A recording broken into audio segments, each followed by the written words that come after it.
순백의 실크드레스가 바닥에 끌릴 때마다 사락거리는 소리는 지나치게 고요한 대기실 안에서 유일하게 살아있는 소음이었다. 서하윤은 거울 앞에 서서 제 모습을 비춰보았다. 플롤레스하게 연출된 메이크업 정교하게 빚어낸 올림머리, 그리고 수억 원을 호가하는 다이아몬드 목걸이까지. 모든 것이 완벽했지만 정작 거울 속 여자는 금방이라도 부서질 듯 위태로워 보였다. 그녀의 눈동자는 텅 비어 있었고 억지로 끌어올린 입꼬리는 미세하게 떨리고 있었다. 오늘은 그녀의 결혼식 날이었다. 국내 굴지의 TK그룹 후계자인 최진혁과의 결혼. 모두가 부러워하는 세기의 결합이었지만 하윤에게 이 예식장은 화려하게 치장된 감옥이나 다름없었다. 그녀는 이 모든 것이 잘못되었다는 것을 뼛속까지 느끼고 있었다. 결혼 준비가 한창이던 지난 몇 달간 그녀는 최진혁이라는 남자의 오만함과 독선적인 성격을 똑똑히 마주해야 했다.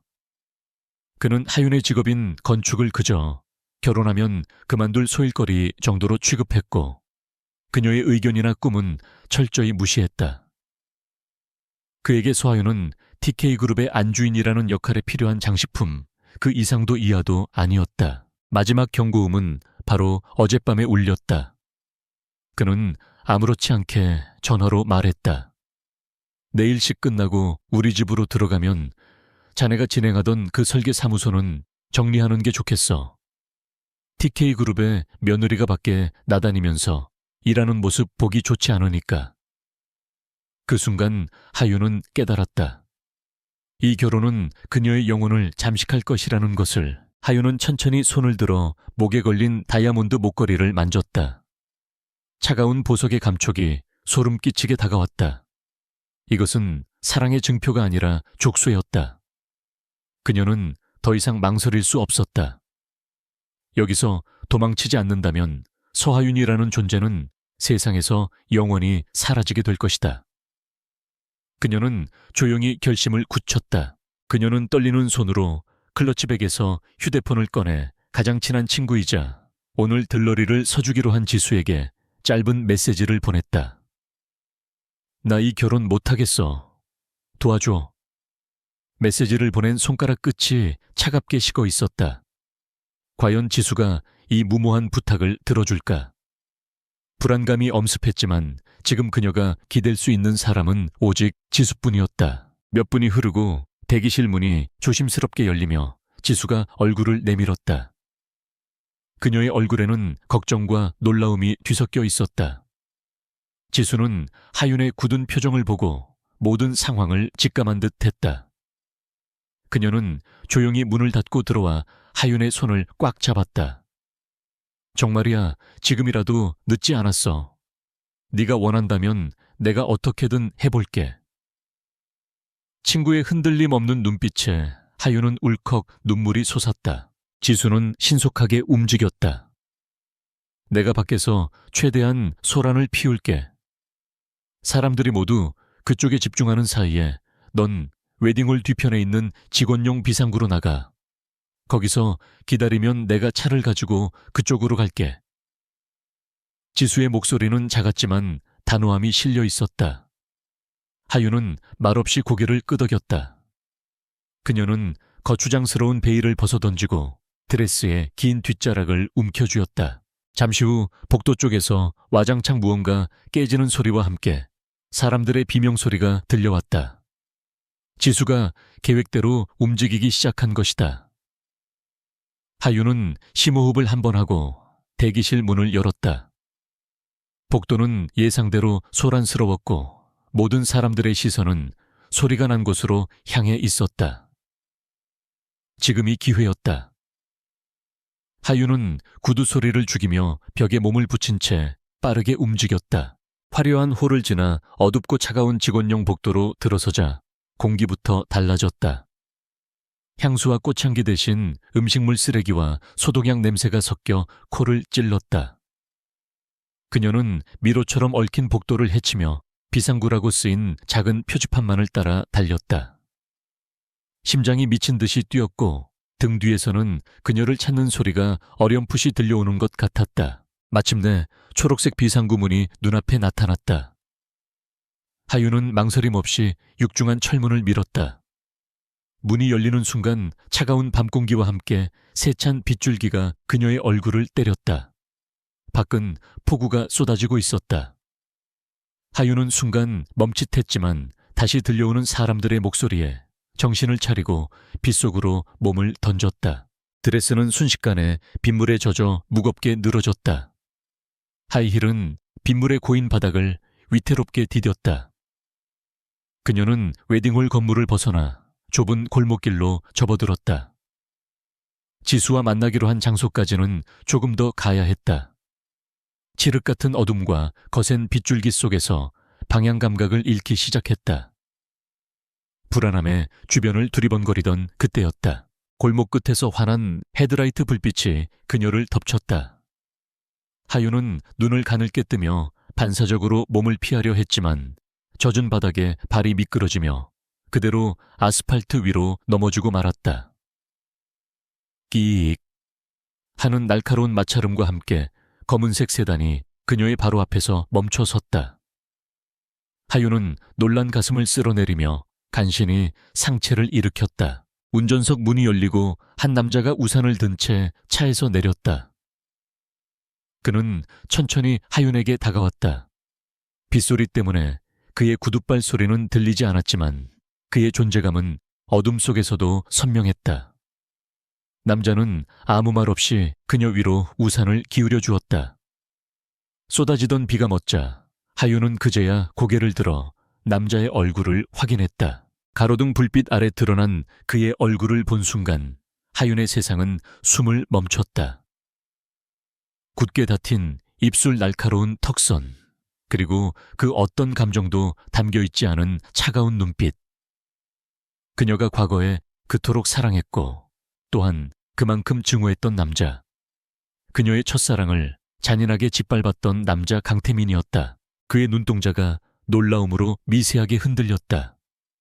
흠뻑 젖은 웨딩드레스 차림으로 바닥에 주저앉아 있는 하윤의 모습은 누가 봐도 정상적인 상황은 아니었다. 하지만 그는 어떤 질문도 하지 않았다. 그저 무심한 표정으로 그녀를 내려다볼 뿐이었다. 두 사람 사이에는 거센 빗소리만이 정적을 채우고 있었다. 하윤은 지금 이 상황이 현실인지 분간할 수 없었다. 최악의 상황에서 도망쳤다고 생각했는데 더 지독한 과거와 정면으로 부딪히고 말았다. 그녀는 입술을 달싹였지만 어떤 말도 나오지 않았다. 강태민, 그 이름 세 글자는 여전히 그녀의 심장을 얼어붙게 만드는 주문과도 같았다. 왜 하필 지금 여기서 이 남자를 마주쳐야 하는 걸까? 태민은 여전히 말이 없었다. 그는 그저 우산을 든 채 비에 젖은 생쥐꼴을 한 그녀를 바라보고 있었다. 그의 눈빛은 동정심이나 연민과는 거리가 멀었다. 오히려 이 기막힌 상황을 분석하고 판단하려는 듯한 냉철함이 느껴졌다.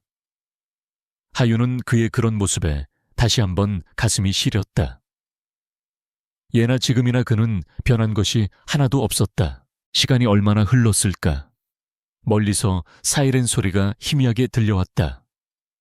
아마도 웨딩홀 측에서 그녀를 찾기 위해 신고를 한 것일지도 모른다. 하윤은 초조해지기 시작했다. 여기서 잡힐 수는 없었다. 그녀는 바닥을 짚고 힘겹게 몸을 일으키려 했다. 하지만 젖은 드레스는 청음망은 무거웠고 넘어진 충격으로 발목이 시큰거렸다. 그때 태민이 처음으로 입을 열었다. 그의 목소리는 빗소리에 섞여 났고 차갑게 울렸다. 일어설 수 있겠어. 질문이라기보다는 사실 확인에 가까운 무미건조한 톤이었다. 하윤은 대답 대신 그를 노려보았다. 당신이 무슨 상관이냐는 눈빛이었지만 몸은 뜻대로 움직여주지 않았다. 결국 그녀는 다시 휘청이며 주저앉을 뻔했다. 태민이 한숨을 내쉬는가 싶더니 그는 성큼 다가와 하윤의 팔을 붙잡아 일으켜 세웠다. 그의 손길은 단단하고 힘이 넘쳤다. 갑작스러운 접촉에 하윤의 몸이 굳었다. 그의 천이 젖은 옷을 뚫고 피부에 전해져 왔다.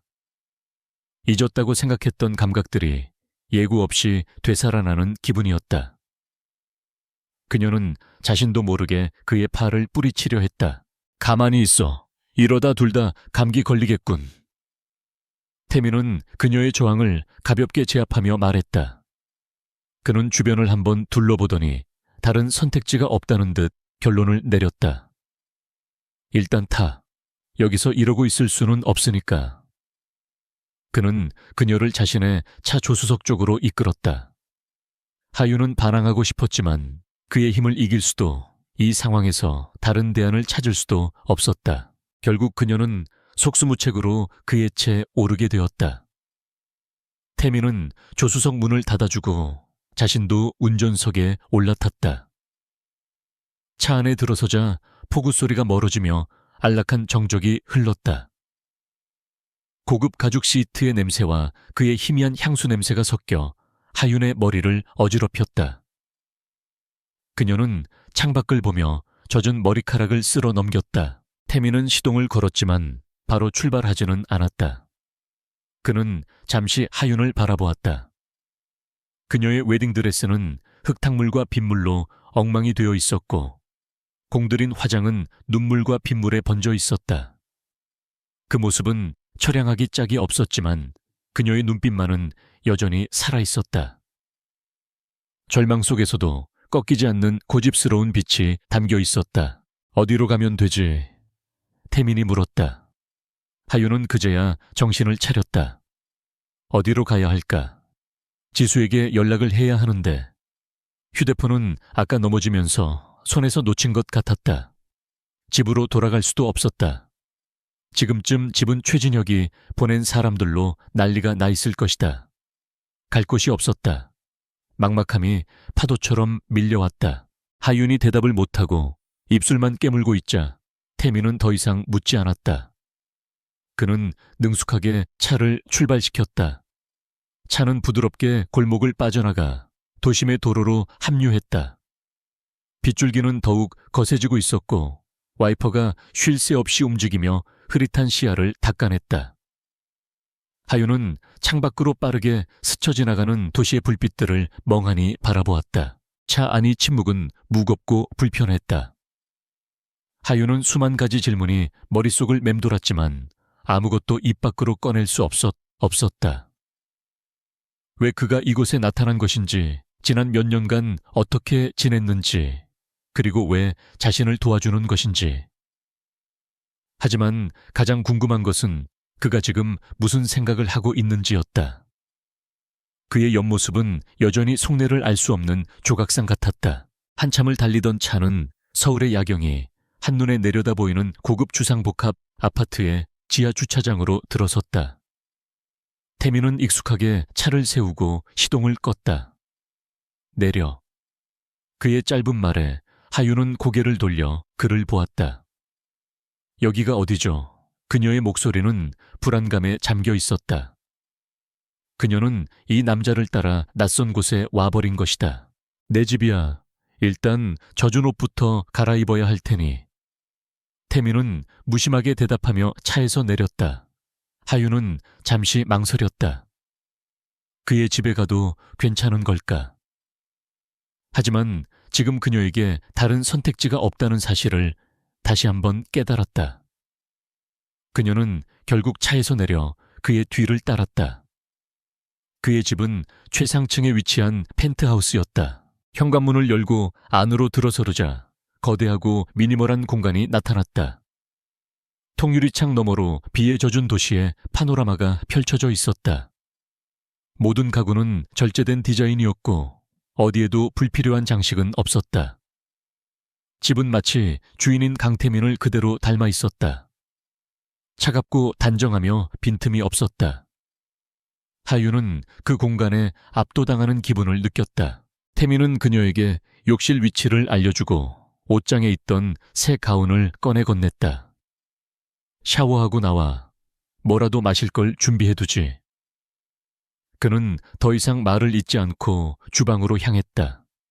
하윤은 그의 손에 들린 가운을 받아들고 잠시 서 있었다.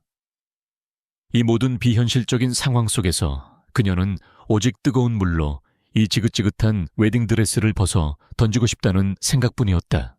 뜨거운 물줄기가 얼어붙었던 몸을 녹이자 그제야 긴장이 풀리며 온몸에 쌓인 피로가 몰려왔다.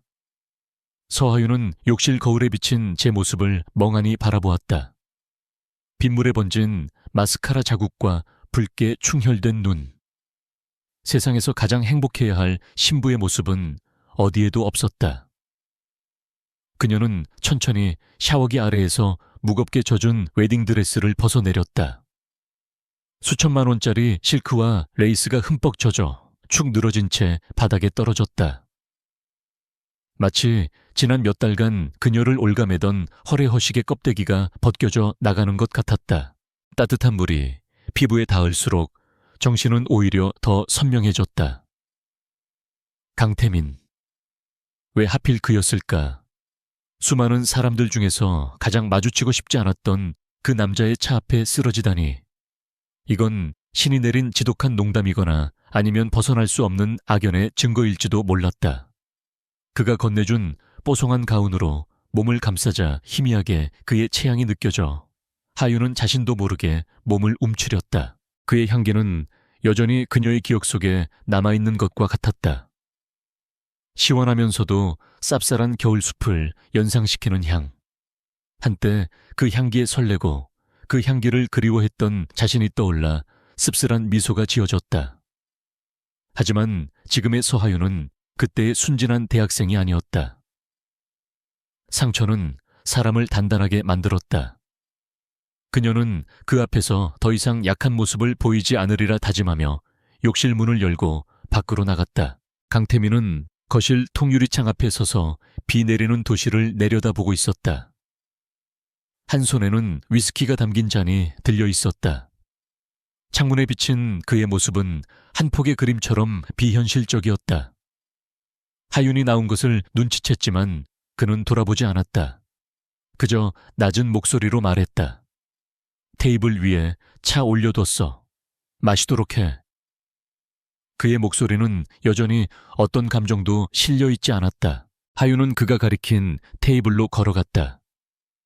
따뜻한 김이 피어오르는 찻잔이 놓여 있었다. 아마도 그녀를 위해 준비한 것일 터였다. 이런 사소한 배려가 오히려 그녀의 마음을 더 복잡하게 만들었다. 그녀는 소파에 앉는 대신 그에게서 최대한 멀리 떨어진 창가에 서서 찻잔을 두 손으로 감쌌다. 따뜻한 온기가 손바닥을 통해 스며들었지만 두 사람 사이에 냉랭한 공기는 좀처럼 녹아들지 않았다. 한참의 침묵 끝에 먼저 입을 연 것은 태민이었다. 그는 여전히 창밖을 바라본 채 물었다. 앞으로 어쩔 생각이지? 지극히 사무적인 질문이었다. 마치 길에서 우연히 마주친 비즈니스 파트너의 곤란한 상황을 묻는 듯한 말투. 하윤은 어이가 없어 실소가 터져 나올 뻔했다. 그녀는 찻잔을 내려놓고 그를 향해 몸을 돌렸다. 그건 강태민 씨가 신경 쓸 일이 아니에요. 그녀의 목소리는 스스로 생각했던 것보다 더 날카롭게 튀어나갔다. 오늘 밤 신세 진 걸로도 충분해요. 날이 밝는 대로 여길 떠날 테니 걱정하지 말아요. 그녀는 일부러 강태민 씨라는 호칭을 사용하며 그와 자신 사이에 명확한 선을 그었다. 더 이상 과거에 얽매이지 않겠다는 무언의 선전포고였다. 그녀의 쌀쌀맞은 대답에 태민이 드디어 몸을 돌려 그녀를 마주 보았다. 어두운 조명 아래 그의 눈빛이 깊게 가라앉아 있었다. 그는 하윤의 머리부터 발끝까지를 천천히 훑어보았다. 낯선 남자의 가운을 걸친 채 잔뜩 경계심을 드러내고 있는 모습. 몇 년 전 수줍게 웃으며 자신에게 고백하던 소녀의 모습 위로 지금의 그녀가 겹쳐 보였다. 태민은 스스로에게 물었다.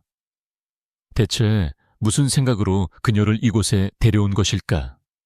그는 충동적인 행동을 하는 사람이 아니었다. 모든 것은 철저한 계산과 이성적인 판단에 움직였다. 하지만 빗속에서 웨딩드레스를 입은 채 절망적인 표정으로 쓰러져 있던 하윤을 본 순간 그의 모든 원칙이 무너져 내렸다. 그냥 지나칠 수가 없었다. 없었다. 그것이 연민인지 아니면 마음 깊은 곳에 묻어두었던 죄책감 때문인지는 그 자신도 알 수 없었다. 나를 걱정해서 하는 말이 아니야. 태민이 낮은 목소리로 대꾸했다. 네가 여기서 나간 뒤에 무슨 일을 당하든 나와는 상관없어. 다만 내 집에서 나간 사람이 길에서 객사라도 하면 내 입장이 곤란해질 뿐이지. 그는 일부러 더 차갑고 이기적인 말을 골라 뱉었다. 그녀에게 어떤 기대도 미련도 심어주고 싶지 않았다. 과거에 그랬던 것처럼 그의 말은 비수가 되어 하윤의 가슴에 박혔다. 역시나 이 남자는 조금도 변하지 않았다.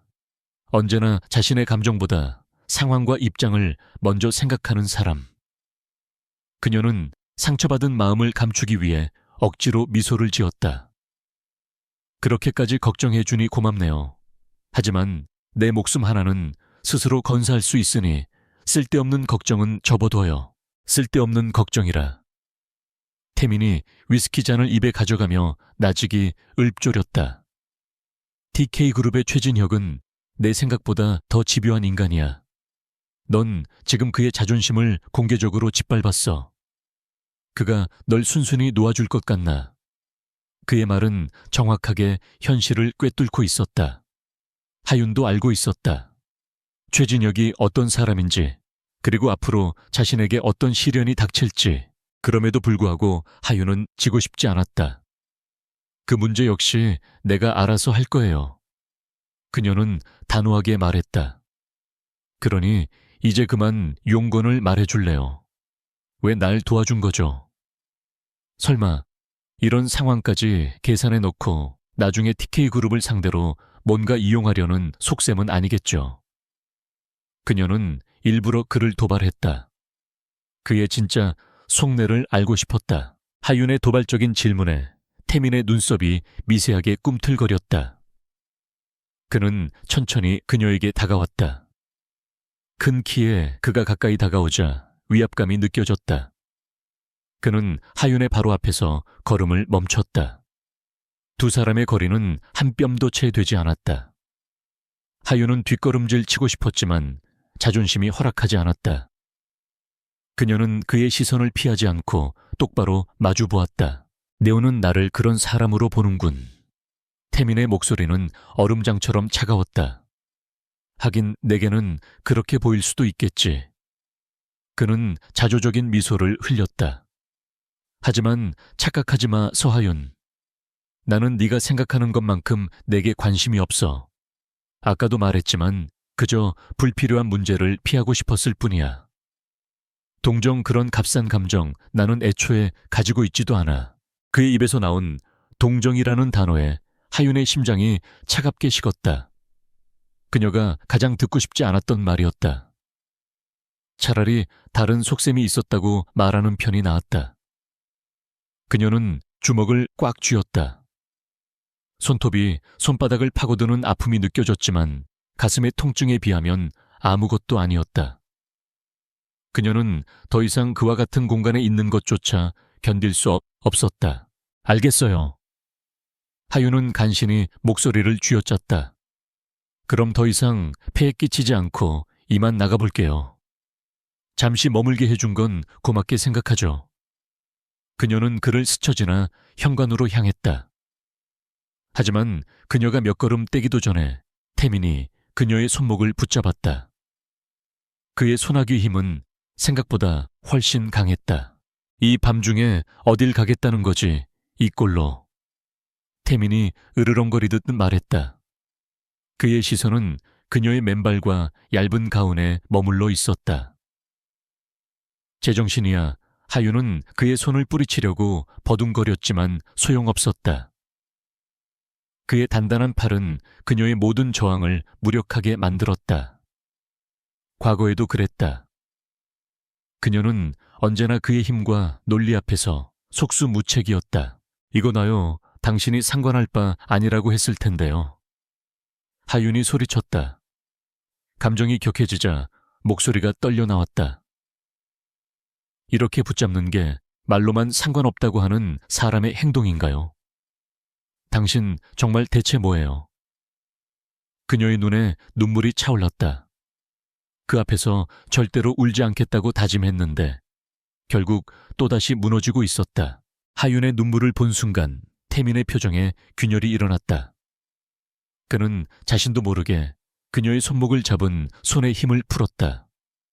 하지만 놓지는 않았다. 그는 잠시 아무 말도 하지 못했다. 몇 년이 지나도 그녀의 눈물은 여전히 그의 이성을 마비시키는 힘을 가지고 있었다. 그는 고개를 돌려 애써 그녀의 시선을 피했다. 날이 밝을 때까지는 여기에 있어. 잠시 후 그의 입에서 나온 말은 명령에 가까웠다. 그게 너와 나 우리 모두에게 최선이다. 그는 더 이상의 반박을 허용하지 않겠다는 듯 그녀를 끌고 복도 끝에 있는 방으로 향했다. 그는 객실 문을 열고 그녀를 안으로 들여보냈다. 방은 그의 집 전체 분위기처럼 깔끔하고 정돈되어 있었지만 온기라고는 찾아볼 수 없었다. 여기서 쉬어. 필요한 게 있으면 부르고. 태민은 그 말만 남기고 문을 닫으려 했다. 그가 돌아서는 순간 하윤은 다급하게 그의 옷자락을 붙잡았다. 잠깐만요. 태민이 걸음을 멈추고 그녀를 돌아보았다. 하윤은 큰 결심을 한 듯 입을 열었다. 한 가지만 물어볼게요. 태민은 대답 대신 그녀를 묵묵히 바라보았다. 하윤은 심호흡을 한 번 하고 오랫동안 가슴속에 묻어두었던 질문을 꺼냈다. 그때 왜 그랬어요? 왜 나한테 그렇게까지 모질게 굴어야 했죠?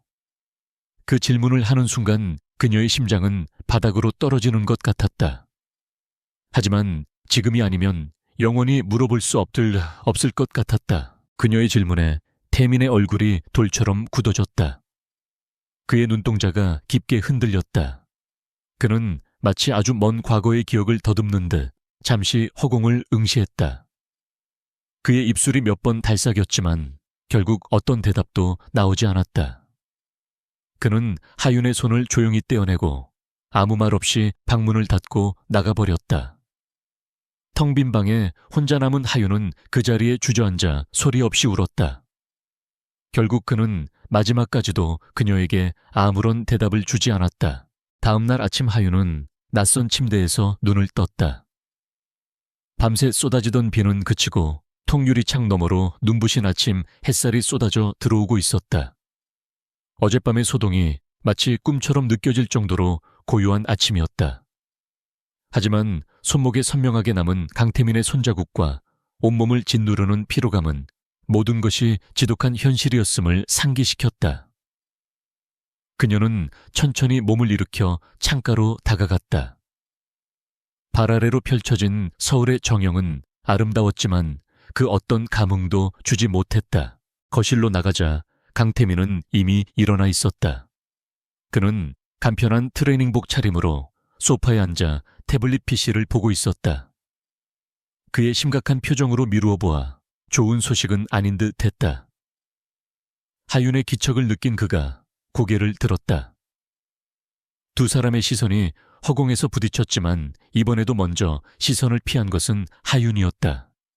어젯밤 그에게 던졌던 질문과 그의 침묵이 다시 떠올라 어색함이 밀려왔다. 일어났나? 태민이 무심하게 말했다. 주방에 간단하게 먹을 걸 준비해뒀으니 먹고 얘기하지. 그는 다시 태블릿으로 시선을 돌렸다. 그의 태도는 마치 하윤을 하룻밤 신세진 손님이 아니라 해결해야 할 골치 아픈 문제 정도로 취급하는 것 같았다. 하윤은 자존심이 상했지만 일단 그의 말대로 주방으로 향했다.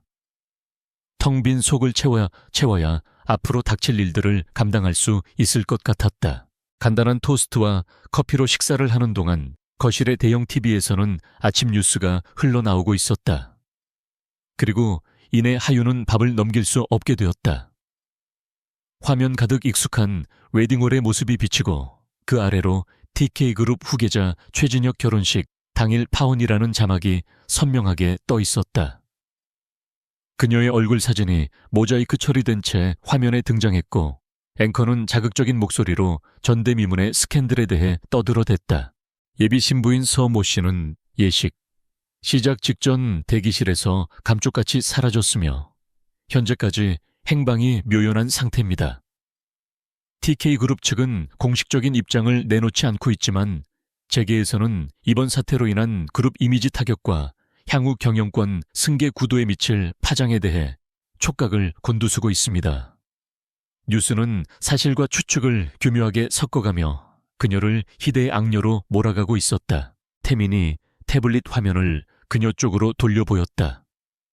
TV는 일부에 불과해 이미 인터넷에는 내 신상 정보가 전부 퍼졌어. 화면에는 그녀의 이름, 나이, 출신, 학교, 그리고 그녀가 운영하는 건축사무소의 이름까지 상세하게 적혀 있었다. 그 아래로는 입에 담을 수 없는 악성 댓글들이 수천 개나 달려 있었다. 그녀는 순식간에 TK그룹을 우롱하고 야반도주한 파렴치한 여자가 되어 있었다. 초혜진혁이 손을 쓴 거겠지. 태민이 차갑게 말했다. 자신의 피해자 이미지를 극대화하고 너를 사회적으로 완전히 매장시키려는 속셈이야. 이제 넌 TK그룹의 거대한 힘과 싸워야 해. 혼자서. 그의 말은 잔인할 정도로 현실적이었다. 하윤은 차갑게 식은 커피를 내려다보았다.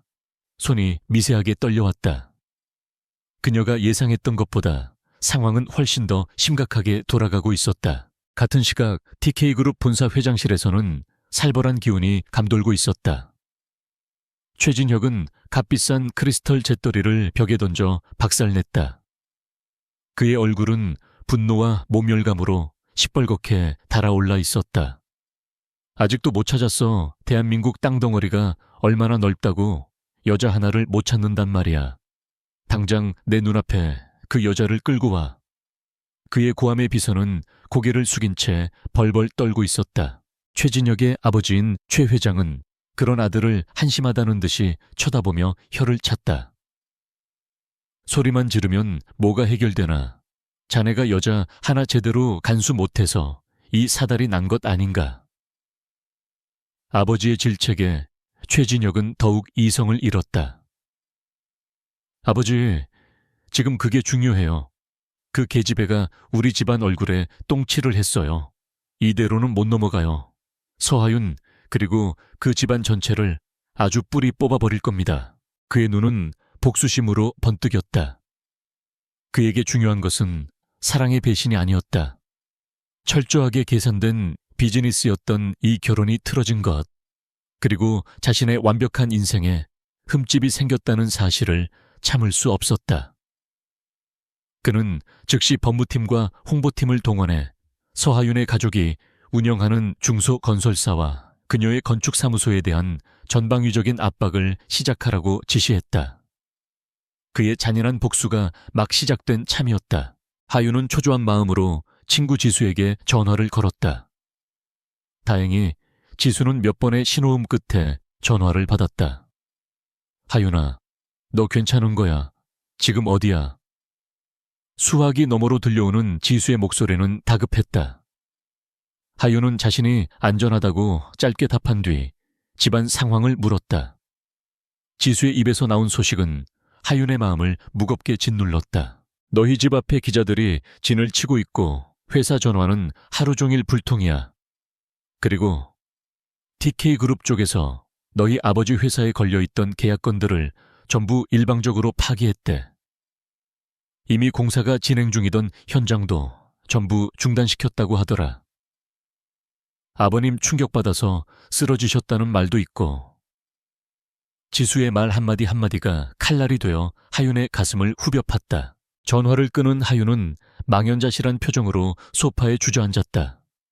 결국 이렇게 되는구나. 그녀의 선택이 가족들에게 씻을 수 없는 상처와 고통을 안겨주고 말았다. 최진혁은 그녀가 가장 두려워하는 방식으로 그녀를 공격해오고 있었다. 그녀 자신을 공격하는 것이 아니라 그녀가 사랑하는 사람들을 인질로 삼아 그녀를 옥죄어 오는 것이다. 죄책감에 숨이 막혀왔다. 그녀의 흔들리는 눈빛을 지켜보던 태민이 입을 열었다. 예상했던 수순이야. 그게 그들이 항상 써먹는 방식이니까. 그의 목소리에는 일말의 동정심도 느껴지지 않았다. 그저 상황을 분석하는 해설자에 가까웠다. 이제 어떡할 거지? 이대로 계속 숨어 있을 건가? 네가 숨어 있는 동안 내 가족들은 길바닥에 나앉게 될 텐데. 태민의 냉정한 말이 오히려 하윤의 정신을 번쩍 들게 했다. 그래, 이대로 무너질 수는 없었다. 숨어서 눈물만 흘리고 있는 것은 아무것도 해결해 주지 못했다. 그녀가 도망친 것은 노예 같은 삶을 살지 않기 위해서, 자신의 존엄성을 지키기 위해서였다. 그런데 지금 여기서 좌절한다면 그녀의 도망은 그저 무책임한 현실 도피밖에 되지 않는다. 하윤은 눈물을 닦고 자리에서 일어났다. 그녀는 태민의 앞으로 다가가 그의 눈을 똑바로 쳐다보았다. 이전에 불안하고 흔들리던 눈빛이 아니었다. 슬픔과 분노, 그리고 단단한 결의가 뒤섞인 강렬한 눈빛이었다. 숨어만 있지는 않을 거예요. 그녀의 목소리는 작았지만 힘이 있었다. 이대로 당하고만 있을 수는 없어요. 이건 나 혼자만의 문제가 아니게 됐으니까. 그녀의 변화를 태민은 흥미롭다는 듯이 지켜보았다. 그는 그녀가 절망에 빠져 울며 매달릴 것이라 예상했다. 하지만 그녀는 그의 예상을 보기 좋게 깨뜨렸다. 그녀는 여전히 서하윤이었다. 쉽게 부러질지언정 결코 휘어지지 않는 단단함을 지닌 여자. 그의 기억 속에 남아있던 모습 그대로였다. 그는 자신도 모르게 입꼬리가 살짝 올라가는 것을 느꼈다. 뭘 할 수 있는데? 태민이 일부러 비아냥거리듯 물었다. 지금의 너는 언론의 사냥감이 된 도망자일 뿐이야. 돈도 힘도 내 편이 되어줄 사람도 아무도 없어. TK그룹이라는 거대한 골리앗 앞에서 넌 돌멩이 하나 없는 다윗이나 마찬가지라고. 그는 그녀의 의지를 시험하고 있었다. 이 결심이 순간적인 감정인지 아니면 진짜 각오인지 확인하고 싶었다. 태민의 혹독한 말에도 하윤은 물러서지 않았다. 그녀는 오히려 한 걸음 더 그에게 다가섰다. 아무것도 없지 않아요. 그녀는 자신의 머리를 가리키며 말했다. 제 머릿속에 있는 수십 개의 설계도와 아무도 흉내낼 수 없는 제 아이디어들이 아직 남아있어요. 그리고 무엇보다 서하윤이라는 제 이름, 석자가 아직 남아있어요. 최진혁이 짓밟으려고 하는 건 바로 그거예요. 그러니 전 싸워야만 해요. 그녀의 당당한 선언에 태민은 잠시 할 말을 잃었다. 그는 그녀의 눈 속에서 타오르는 불꽃을 보았다. 그것은 모든 것을 잃은 사람이 가질 수 있는 마지막 무기, 결코 꺾이지 않는 의지와 자존감이었다. 그는 깨달았다. 서하윤은 자신이 생각했던 것보다 훨씬 더 강한 여자라는 것을. 그리고 어쩌면 이 싸움이 아주 재미있어질지도 모르겠다는 생각이 들었다. 태민은 자리에서 일어나 그녀에게 다가갔다.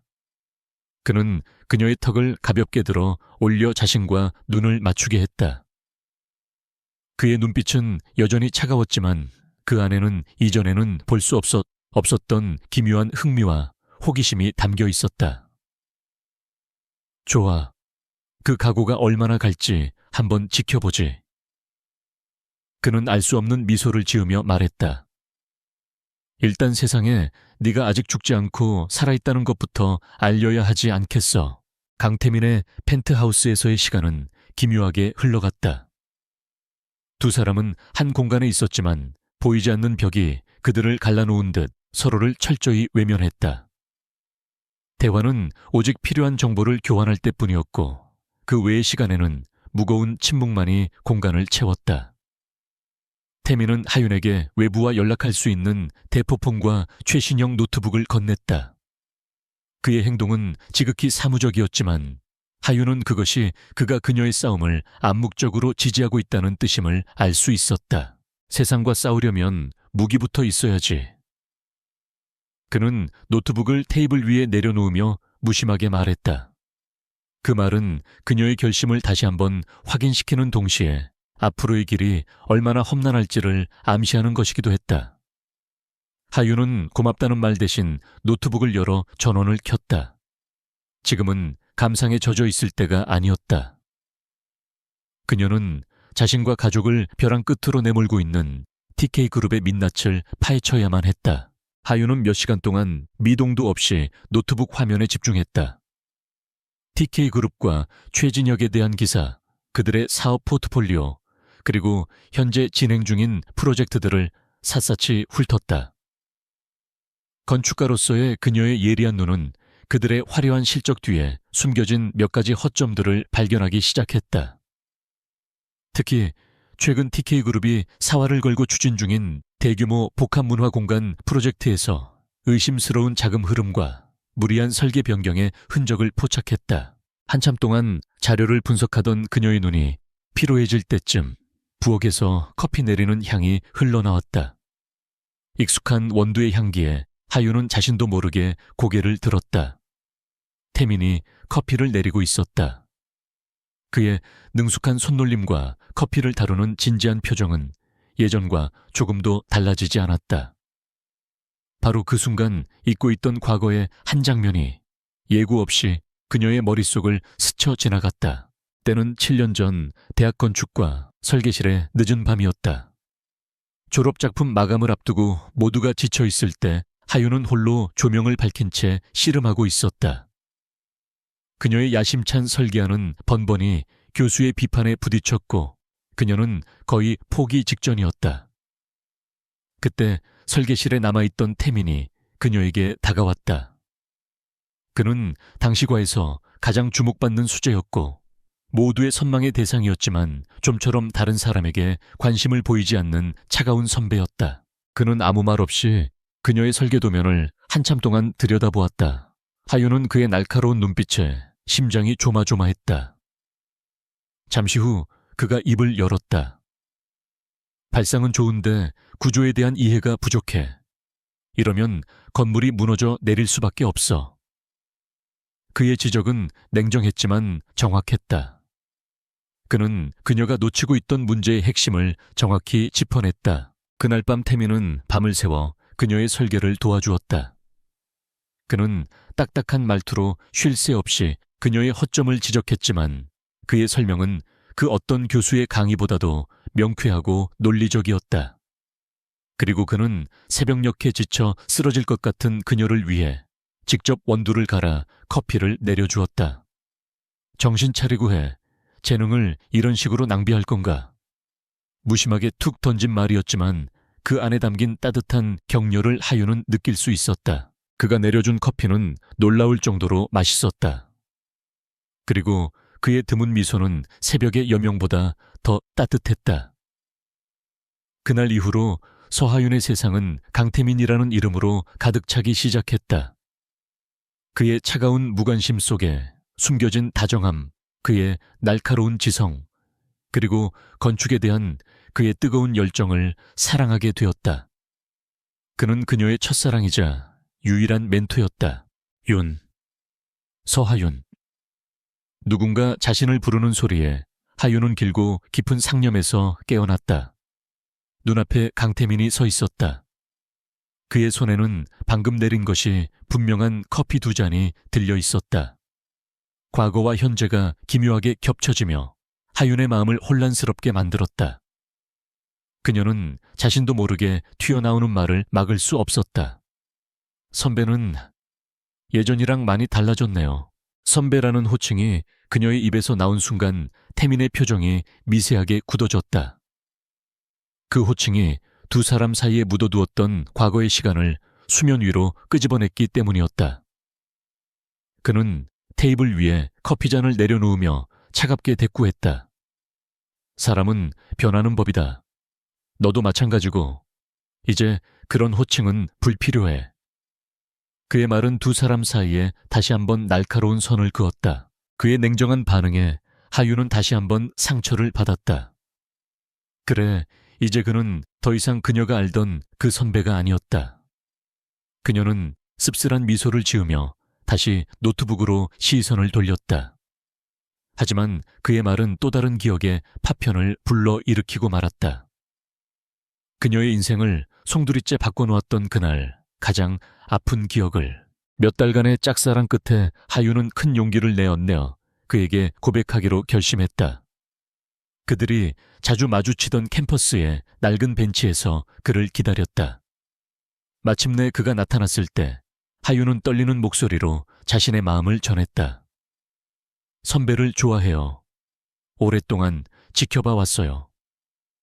그녀의 고백에 그는 아무런 표정 변화 없이 그녀를 내려다볼 뿐이었다. 그의 침묵이 길어질수록 하윤은 점점 불안해졌다. 그리고 마침내 그가 입을 열었을 때 그의 입에서 나온 말은 그녀의 기대를 산산조각 냈다. 나는 너 같은 애한테 관심 없어. 그의 목소리는 얼음처럼 차가웠다. 네가 나한테 시간을 쏟는 만큼 네 설계 실력이나 더 키우는 게 어때? 네 도면은 아직 아마추어 수준을 벗어나지 못했으니까 시간 낭비하게 하지 마. 그의 말은 단순한 거절이 아니었다. 그것은 그녀의 사랑과 그녀가 가장 자부심을 느끼던 건축에 대한 열정까지 한꺼번에 짓밟아버린 잔인한 폭력이었다. 그는 그 말을 끝으로 단 한 번도 뒤돌아보지 않고 차갑게 돌아서서 가버렸다. 홀로 남은 하윤은 그 자리에서 한참 동안 움직일 수 없었다. 세상이 무너져 내리는 것 같았다. 그날 이후 그녀는 독하게 마음먹고 그에 대한 모든 기억을 지우려 애썼다. 현재의 거실 태미는 창가에 서서 등을 돌린 채 커피를 마시고 있었다. 그 역시 그날을 떠올리고 있었다. 어린애 같은 고백이라 치부하기에는 하윤의 눈빛은 너무나도 진지하고 순수했다. 그녀에게 그토록 모진 말을 내뱉어야 했던 자신의 입술을 저주했다. 하지만 그때의 그에게는 다른 선택지가 없었다. 그의 집안은 후계자 자리를 둘러싼 추악한 암투로 피바람이 불고 있었고 그는 그 전쟁의 한복판에 서 있었다. 그는 순수한 열정을 가진 하윤을 그 진흙탕 속으로 끌어들일 수 없었다. 그녀를 지킬 수 있는 유일한 방법은 그녀가 자신에게서 완전히 등을 돌리게 만드는 것뿐이었다. 그래서 그는 가장 잔인한 방법으로 그녀를 밀어냈다. 그녀의 마음에 깊은 상처를 남기고 있다는 것을 알면서도 그는 그것이 그녀를 위한 최선이라고 스스로를 합리화했다. 하지만 그녀의 눈물 젖은 얼굴은 오랫동안 그의 악몽 속에 나타났다. 태미는 하윤 쪽을 힐끗 보았다. 그녀는 언제 다시 일에 몰두했는지 엄청난 집중력으로 화면을 들여다보고 있었다. 그녀의 옆모습에서 그는 더 이상 과거에 상처 입은 소녀를 볼 수 없었다. 대신 자신의 무기를 갈고 닦으며 반격을 준비하는 강인한 전사의 모습이 보였다. 그녀는 그의 생각보다 훨씬 강하게 성장해 있었다. 그리고 그 사실이 이상하게도 그의 마음을 안심시켰다. 시간이 얼마나 흘렀을까? 하윤은 자료를 정리하며 한숨을 내쉬었다. 배에서 꼬르륵 소리가 났지만 그녀는 그것을 무시하고 다시 일에 집중하려 했다. 그때 그녀의 옆으로 조용히 접시 하나가 놓였다. 접시 위에는 먹음직스러운 샌드위치와 작은 샐러드가 담겨 있었다. 하윤이 놀라 고개를 들자 태미는 이미 등을 돌려 서재로 들어가고 있었다. 굶으면서까지 할 필요는 없어. 싸움은 장기전이다. 그의 무심한 목소리가 복도를 울렸다. 하윤은 잠시 샌드위치를 내려다보았다. 그가 직접 만든 것이 분명했다. 투박했지만 정성이 느껴지는 샌드위치였다. 이 작은 배려가 또다시 그녀의 마음을 흔들었다. 차갑고 냉정한 말 뒤에 숨겨진 아주 작은 온기의 조각. 그는 여전히 속을 알 수 없는 남자였다. 하지만 하윤은 깨달았다. 그를 완전히 미워할 수도 그렇다고 완전히 용서할 수도 없는 이 복잡한 감정의 소용돌이 속에서 그녀는 그와 함께 이 싸움을 시작해야만 한다는 것을. 최진혁의 세상에서 패배란 존재하지 않는 단어였다. 그가 원하는 것은 언제나 그의 손에 들어와야 했고 그의 심기를 거스르는 자는 반드시 대가를 치러야 했다. 서하윤의 도주는 그의 오만함에 지을 수 없는 흠집을 냈고 이제 그는 단순한 분노를 넘어선 집요한 파괴욕에 사로잡혀 있었다. 그는 언론을 통해 그녀의 명예를 더럽히는 것만으로는 충분하지 않다고 생각했다. 그녀가 가진 모든 것을 빼앗아 완전히 무릎 꿇려야 직성이 풀릴 터였다. 그는 자신의 비서에게 서하윤에 대한 모든 자료를 가져오라고 지시했다. 몇 시간 후 그의 책상 위에는 그녀의 개인적인 정보부터 그녀가 운영하는 아키텍처 윤의 모든 프로젝트 파일까지 낱낱이 펼쳐졌다. 그의 시선은 여러 프로젝트 중 하나에 고정되었다. 엘리시안 아트센터.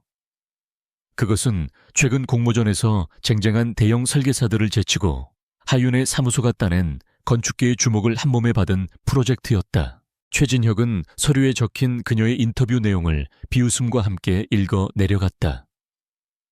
이 건물은 제 영혼의 일부입니다. 단순한 건축물이 아닌 시민들과 함께 숨쉬는 예술작품을 만들고 싶습니다.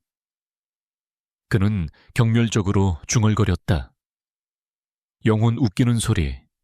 내년에 그 잘난 영혼을 내가 어떻게 조각내 주는지 똑똑히 보게 될 거다. 그의 눈에 잔인한 광기가 번뜩였다. 그는 즉시 법무팀장과 전략기획실장을 호출했다. 서하윤 건축사무소가 진행 중인 엘리시안 아트센터 무슨 수를 써서든 뺏어와. 그의 명령은 단호했다. 클라이언트인 시청 쪽에 압력을 넣고 설계에 치명적인 결함이 있는 것처럼 조작해. 언론에는 안전 문제를 대대적으로 터뜨려. 계약 파기는 물론이고 손해배상 청구 소송까지 걸어서 다시는 재기할 수 없도록 만들어. 그의 사냥이 본격적으로 시작된 것이다. 한편 태민의 펜트하우스에서 하윤은 자신만의 전쟁을 준비하고 있었다. 그녀는 밤낮을 가리지 않고 TK그룹의 사업 보고서와 재무제표 그리고 진행 프로젝트들의 설계 도면을 분석했다. 그들의 거대한 제국에도 분명 약점은 있을 터였다. 그러던 중 그녀의 대포폰이 날카롭게 울렸다. 발신자는 그녀의 사무소에서 함께 일하는 후배 김대리였다. 그의 목소리는 잔뜩 겁에 질려 있었다. 대표님, 큰일 났습니다. 시청 건축과에서 갑자기 연락이 와서 엘리시안 아트센터 설계에 구조적인 문제가 발견되었다며 정밀 안전 진단을 요구하고 있습니다.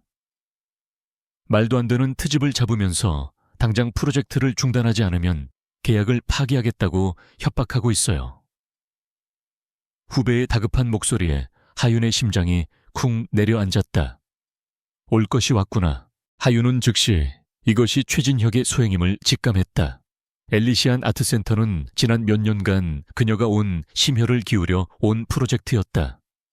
단순한 건물이 아니라 건축가 서하윤의 정체성이자 자부심이었다. 최진혁은 정확히 그녀의 가장 아픈 곳을 공격해오고 있었다. 그는 그녀를 사회적으로 매장시키는 것을 넘어 그녀의 영혼 자체를 파괴하려 하고 있었다. 분노에 온몸이 떨려왔다. 엎친 대덮친. 기억으로 상황은 더욱 악화되고 있었다. 태민이 자신의 정보원을 통해 얻은 소식을 전해주었다. 최진혁이 사설 탐정까지 고용한 모양이야.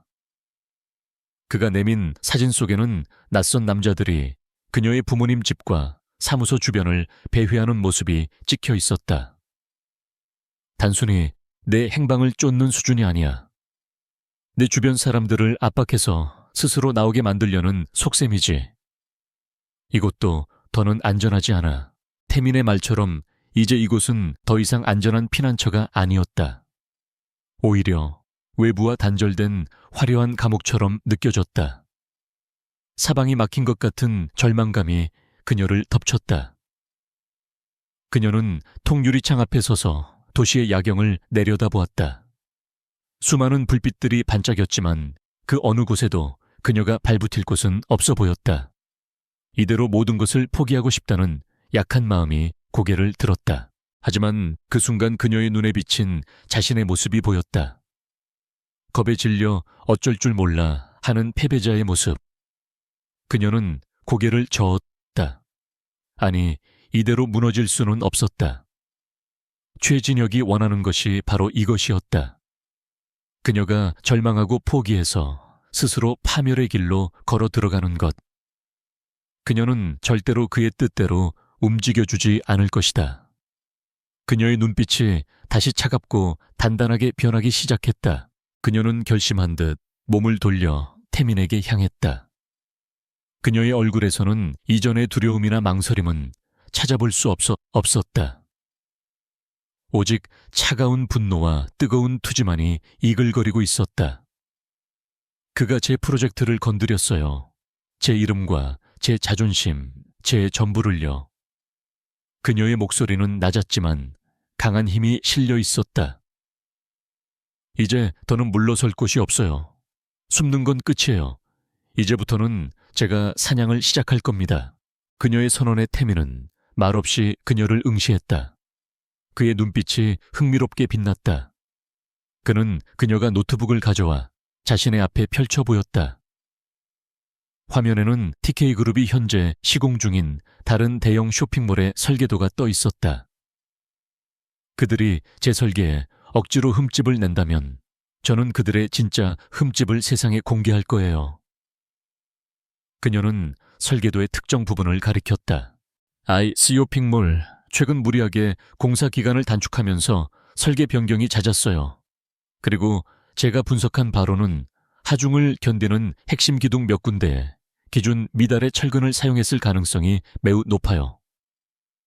이건 단순한 부실이 아니라 수많은 사람들의 목숨을 담보로 한 범죄 행위예요.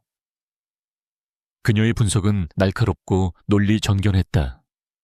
그녀는 이미 반격을 위한 무기를 찾아낸 것이다. 태민은 그녀의 전략적인 사고에 감탄했다. 그녀는 감정에 휘둘리는 대신 냉철한 이성으로 상대의 가장 치명적인 약점을 파고들고 있었다. 건축가로서의 전문 지식을 가장 강력한 무기로 사용하고 있는 것이다. 그는 그녀가 더 이상 보호가 필요한 연약한 존재가 아님을 깨달았다. 그녀는 그와 동등한 위치에서 싸울 수 있는 전사였다. 그리고 그는 이 싸움의 판에 뛰어들고 싶어졌다. 그의 침묵을 긍정으로 해석한 하윤은 계속해서 말을 이었다. 이 증거를 확보해서 언론에 터뜨릴 거예요. TK그룹이 제 프로젝트를 흔들 시간도 없이 자신들의 발등에 떨어진 불을 끄는데 정신없게 만들어야 해요. 그러려면 저 혼자만의 힘으로는 부족해요. 그녀는 처음으로 그에게 도움을 요청하는 눈빛을 보냈다. 하지만 그것은 구걸이 아닌 동등한 파트너에게 제안하는 동맹의 눈빛이었다. 태민은 자리에서 일어나 그녀에게 천천히 다가갔다. 그는 그녀의 눈을 똑바로 바라보며 말했다. 혼자서는 역부족인 게 맞아. TK그룹의 언론 통제력은 내 상상 이상이니까. 그는 잠시 말을 멈췄다. 그리고는 그녀에게 손을 내밀었다. 그들의 제국을 상대하려면 그들보다 더 크고 은밀한 힘이 필요해. 내 손을 잡아 서하윤. 그는 그녀의 흔들리는 눈동자를 응시하며 말을 이었다. 이건 동정이 아니야. 그렇다고 과거에 대한 속죄도 아니고. 그의 입가에 희미한 미소가 걸렸다. 이건 철저한 비즈니스 제안이야. 너의 날카로운 창과 나의 견고한 방패를 합치는 거지. 공동의 적을 상대하기 위한 가장 효율적인 파트너십. 그의 제안은 거부할 수 없을 만큼 매력적이고 또한 위험했다. 하윤은 그의 내민 손을 말없이 내려다보았다. 이 손을 잡는 순간 그녀는 더 이상 혼자가 아니게 되지만 동시에 강태민이라는 더 깊은 미로 속으로 걸어 들어가는 것임을 직감했다. 강태민이 내민 손은 크고 단단했다. 그 손은 과거의 그녀를 냉정하게 밀어냈지만 이제는 공동의 적을 향한 동맹을 제안하고 있었다. 서하윤은 잠시 망설였다. 이 손을 잡는 것은 단순히 그의 도움을 받는 것을 넘어 자신의 운명을 다시 한번 그에게 얽어매는 행위였다. 과거의 상처가 경고음을 울렸지만 그녀의 이성은 다른 답을 내리고 있었다. 지금은 감상에 젖어 있을 때가 아니었다. 이것은 생존을 위한 싸움이었다. 그녀는 결심한 듯 그의 손 위에 자신의 손을 포개었다. 좋아요. 그 비즈니스 제안 받아들이죠. 그녀의 목소리는 흔들림이 없었다. 두 사람의 손이 맞잡히는 순간 펜트하우스의 냉랭했던 공기가 미묘하게 변하기 시작했다. 더 이상 이곳은 도망자와 주인의 공간이 아니었다. 공동의 목표를 가진 두 명의 전략가가 마주한 전쟁 지휘 본부가 된 것이다. 악수가 끝나자마자 태민은 이전과는 완전히 다른 사람처럼 움직이기 시작했다. 그는 서재에서 대형 화이트보드를 꺼내 거실 중앙에 설치하고 수많은 서류철과 보안 노트북을 테이블 위에 올려놓았다. 그리고는 어딘가로 몇 통의 전화를 걸어 짧고 간결한 지시를 내렸다. 그의 모습에서는 한치의 망설임도 찾아볼 수 없는 거대 기업을 이끄는 CEO의 냉철함과 카리스마가 뿜어져 나왔다. 잠시 후 그의 비서가 비밀 유지가 보장되는 라인을 통해 방대한 양의 자료들을 보내왔다. 그것은 TK그룹의 내부 정보와 관련된 것들이었다. 하윤은 그의 정보력에 놀라지 않을 수 없었다. 이제부터 여긴 우리의 작전실이야. 태민이 화이트보드 앞에 서서 말했다. 목표는 단 하나 최소한의 피해로 최진혁과 TK그룹의 가장 아픈 곳을 쳐서 그들이 스스로 무너지게 만드는 것이다. 본격적인 첫 전략회의가 시작되었다. 분위기는 얼음장처럼 차갑고 긴장감이 넘쳤다. 하윤은 건축가로서의 전문 지식을 쏟아냈다. 그녀는 TK그룹이 시공 중인 쇼핑몰의 설계 도면을 화이트보드에 그리며 구조적인 문제점과 부실 공사의 증거를 찾아낼 수 있는 구체적인 방법들을 제시했다. 그녀의 설명은 열정적이었고 작은 디테일 하나 놓치지 않는 전문가의 예리함이 빛났다. 이 트러스 구조는 설계상으로는 문제가 없어 보이지만 공기 단축을 위해 용접 부위를 최소화했을 가능성이 커요. 이 부분을 집중적으로 파고들면 분명히 균열이나 부실 시공의 흔적을 찾을 수 있을 겁니다.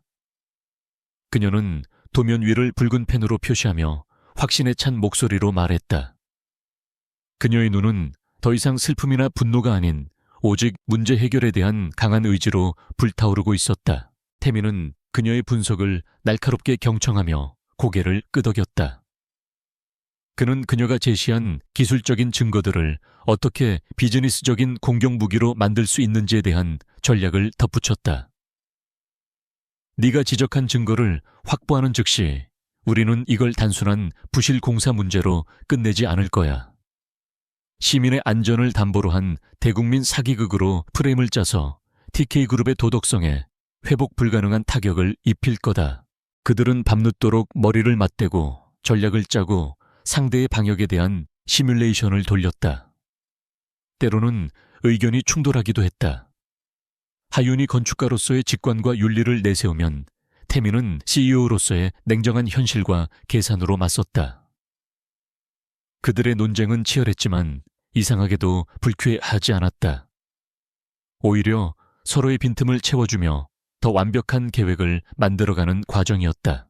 그러다 문득 하윤은 지금 이 순간이 과거 대학 시절 설계실에서 밤을 새우며 그와 논쟁하던 때와 무척 닮아있다고 느꼈다. 서로의 아이디어를 날카롭게 비판하면서도 상대방의 재능에 대한 깊은 존중을 잃지 않았던 그 시절. 그녀가 잠시 상념에 잠겨있자 태민이 그녀의 생각을 읽기라도 한 듯 피식 웃었다. 그때나 지금이나 고집센 건 여전하군. 그것은 그가 이곳에서 보여준 첫 번째 진짜 미소였다. 비웃음이나 냉소가 아닌 과거의 추억이 담긴 희미한 미소. 그 순간 두 사람 사이를 가로막고 있던 얼음벽에 작은 균열이 생기는 것 같았다. 하윤은 어색함을 감추기 위해 헛기침을 하며 다시 화이트보드로 시선을 돌렸다. 하지만 귓가가 뜨거워지는 것은 어쩔 수 없었다. 자정이 넘어가자 태민은 잠시 휴식을 제안했다.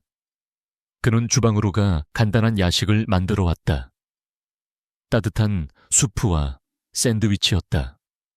어색한 침묵 속에서 식사를 하던 중 하윤은 참지 못하고 물었다. 왜 이렇게까지 하는 거죠? TK그룹을 무너뜨리는 게 강태민 씨에게 무슨 이득이 되는데요? 굳이 이런 위험까지 감수할 필요는 없잖아요. 그녀의 질문에 태민은 수프를 뜨던 스푼을 잠시 멈췄다. 그는 창밖에 어둠을 응시하며 잠시 생각에 잠겼다. 그의 대답은 여전히 비즈니스적인 틀을 벗어나지 않았다. 최진혁처럼 오만하고 무능한 자가 이 업계의 정점에 서는 건 나도 원치 않아. 시장의 질서를 어지럽힐 뿐이니까. 그는 잠시 말을 멈췄다가 시선을 돌려 하윤을 바라보며 덧붙였다. 그리고 내 재능이 그런 인간 때문에 썩어버리는 건 좀 아까운 일이라고 생각했을 뿐이다. 그의 마지막 말은 하윤의 마음에 작은 파문을 일으켰다. 그것은 명백한 칭찬이었다. 그가 과거에 그녀의 재능을 아마추어 수준이라고 깎아내렸던 것을 생각하면 아이러니한 상황이었다. 어쩌면 그는 그때의 말들을 후회하고 있는 것일까? 그녀는 더 깊게 묻고 싶었지만 지금은 때가 아니라는 것을 알았다. 그들의 관계는 이제 막 깨지기 쉬운 신뢰를 쌓아가는 단계였으니까. 식사를 마친 후 그들은 다시 작전 회의를 시작했다. 계획의 첫 단계를 실행에 옮길 시간이었다.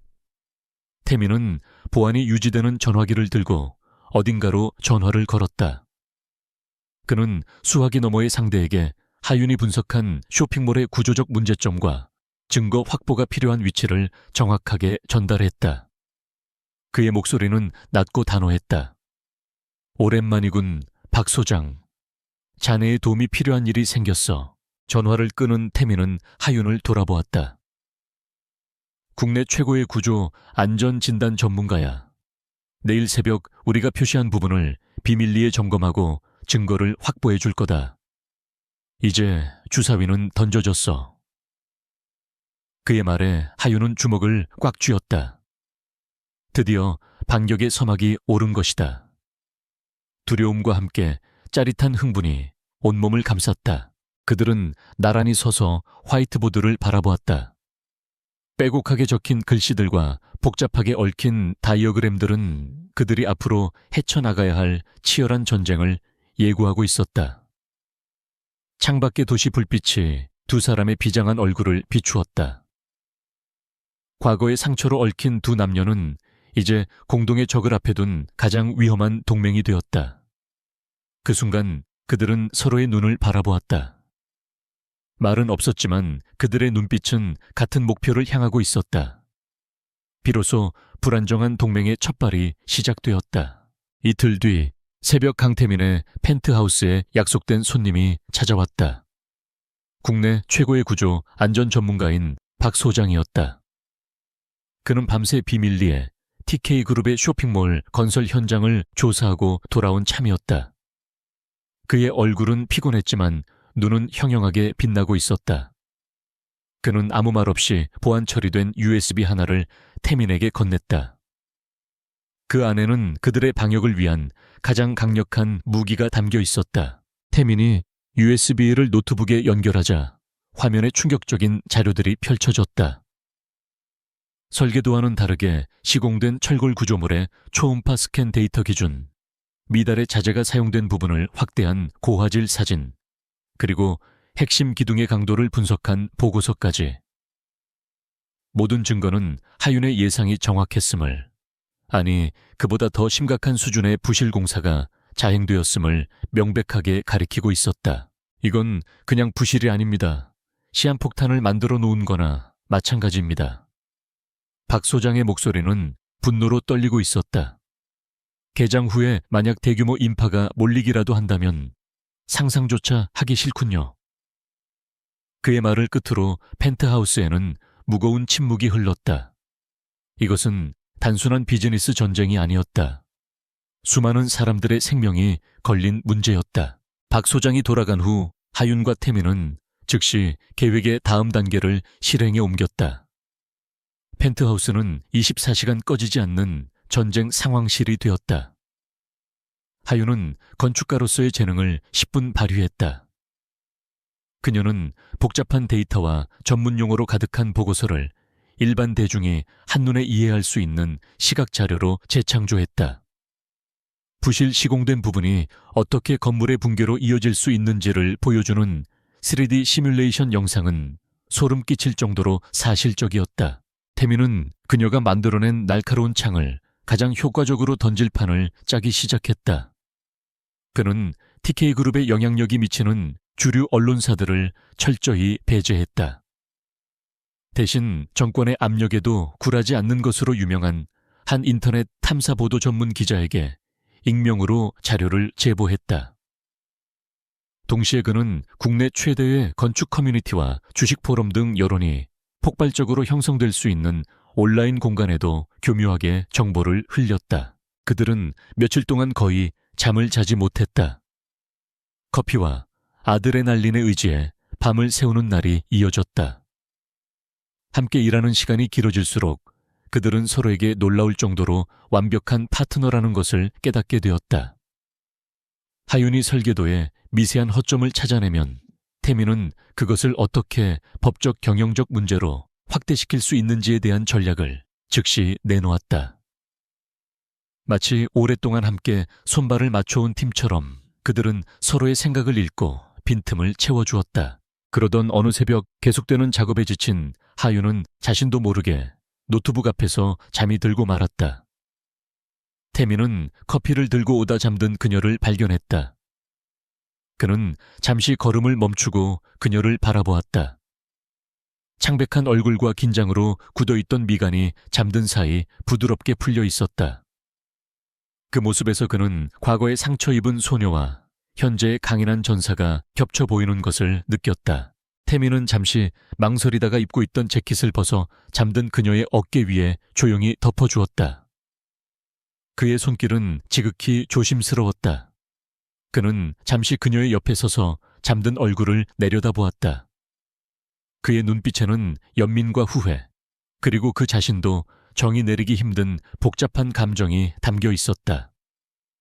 어깨에 느껴지는 온기와 익숙한 그의 향기에 하윤은 희미하게 잠에서 깨어났다.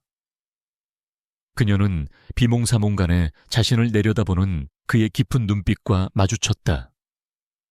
그 순간 현실과 과거의 경계가 흐릿해지는 것 같았다. 그리고 마침내 D-Day가 밝았다. 태민이 접촉한 탐사보도 전문 매체의 홈페이지 메인 화면에 그들의 기사가 걸렸다. TK그룹 신축 쇼핑몰 예비살인 건축물인가? 라는 자극적인 제목 아래 하윤이 만든 시뮬레이션 영상과 부실 공사의 증거 자료들이 적나라하게 공개되었다. 기사는 공개된 지 1시간도 차에 되지 않아 모든 포털 사이트의 실시간 검색어 1위를 장악했다. 여론의 반응은 폭발적이었다.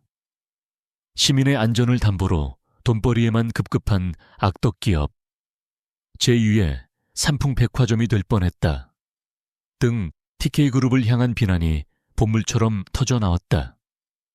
관련 주가는 개장과 동시에 폭락하기 시작했고 그룹 본사 앞에는 시민단체의 시위가 벌어졌다. 최진혁이 자랑하던 철옹성 같던 TK그룹의 이미지는 하루아셔에 나락으로 떨어졌다. 최진혁은 자신의 사무실에서 보고를 받으며 이성을 잃고 날뛰었다. 그는 이 모든 것이 완벽하게 계획된 기습 공격이라는 것을 깨달았다. 내부 정보와 전문가의 분석 없이는 불가능한 수준의 공격이었다. 그는 즉시 모든 인맥을 동원해 기사를 막으려 했지만 이미 불길은 걷잡을 수 없이 번진 뒤였다. 그는 경쟁사의 소행이라고 확신했지만 그 배후에 자신이 벌인 약혼녀 서하윤이 있으리라고는 꿈에도 생각하지 못했다. 펜트하우스 안하윤과 태민은 뉴스 화면을 통해 자신들의 방역이 만들어낸 파장을 지켜보고 있었다. 거대한 제국이 흔들리는 모습은 통쾌했지만 마음 한편으로는 씁쓸함이 남았다. 고마워요. 하윤이 먼저 침묵을 깨고 말했다. 그녀는 진심으로 태민을 바라보았다. 강태민 씨가 없었다면 여기까지 오는 건 불가능했을 거예요. 그녀의 진심 어린 감사에 태민은 잠시 시선을 피했다. 그는 위스키 잔을 들어 한 모금 마셨다. 긴장감이 풀리자 억눌러 왔던 감정들이 고개를 드는 것 같았다. 그는 오랫동안 묻어두었던 진실의 한 조각을 꺼내기로 결심했다. 서하윤. 그가 낮은 목소리로 그녀를 불렀다. 그때 내가 너에게서 등을 돌려야만 했던 이유가 있었어. 하윤은 갑작스러운 그의 말에 숨을 죽였다. 태민은 그녀를 바라보지 않고 여전히 창밖을 응시한 채 말을 이었다. 모든 걸 말해줄 수는 없지만 그때의 나는 너를 위험에 빠뜨리지 않기 위해 무슨 짓이든 해야만 했어. 너를 밀어내는 것이 너를 지킬 수 있는 유일한 방법이라고 생각했다. 그의 목소리에는 깊은 후회와 고통이 배어 있었다. 태민의 말은 하윤의 머릿속을 헤집어 놓았다. 그의 잔인함이 자신을 지키기 위한 행동이었다니. 지난 7년간 그녀를 괴롭혔던 모든 상처와 원망의 근원이 흔들리기 시작했다. 그렇다면 그가 그녀에게 던졌던 그 모진 말들은 전부 진심이 아니었다는 뜻일까? 그녀는 혼란스러운 눈으로 그의 옆모습을 바라보았다. 그는 더 이상 아무 말도 하지 않았다. 하지만 그 침묵은 그 어떤 말보다도 더 많은 이야기를 담고 있었다. 외부의 적인 TK그룹과의 전쟁은 이제 막 본격적으로 시작되었지만 그들 사이에는 과거의 진실을 파헤쳐야 하는 또 다른 전쟁이 시작되고 있었다. 하윤은 깨달았다.